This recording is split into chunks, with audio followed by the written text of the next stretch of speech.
આજે શાળામાં યોજાયેલ 15મી ઓગસ્ટમાં રાષ્ટ્રીય એકતા જેવા મહત્વપૂર્ણ અને સળગતા વિષય પર બોલવાની તક મળી તે બદલ હું હૃદયપૂર્વક આભાર માનું છું.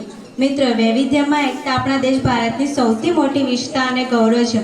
વિવિધ ધર્મો, જાતિઓ, ભાષાઓ, સંસ્કૃતિઓ અને અનેક રીતિ રિવાજો હોવા છતાં જ્યારે પણ ભારત દેશ પર કોઈ આફત આવે છે ત્યારે આપણે સૌ ભારતીય એક બનીને ઊભા રહીએ છીએ. આ જ ભાવનાનું નામ રાષ્ટ્રીય એકતા છે. મિત્રો, આપણા દેશ એ વિવિધ પ્રાંતોમાં વહેંચાયેલું છે, જ્યાં જુદી જુદી ભાષાઓ બોલાય છે, અલગ અલગ ઉત્સવો ઉજવાય છે અને ઉત્તરથી પશ્ચિમ અને દક્ષિણથી પૂર્વ સુધી આપણો પહેરવેશ અને ખાનપાન અલગ છે, પરંતુ આપણા બધાના હૃદયમાં માતૃભૂમિ પ્રત્યેનો પ્રેમ એક સરખો જ દબે છે.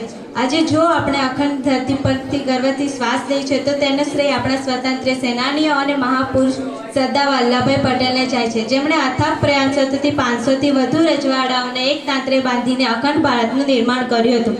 આજે રાષ્ટ્રીય એકતા સામે કેટલાક પડકારો પણ ઊભા થયા છે. જ્ઞાતિવાદ અને પ્રાંતવાદ જેવી માનસિકતા સંકુચિતને તોડવાનો પ્રયાસ કરે છે.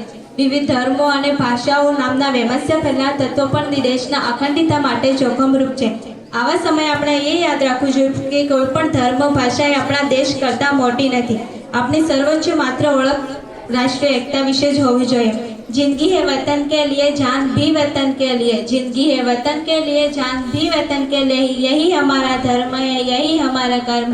अस्तु. जय हिंद, जय भारत, जय जय गरीब.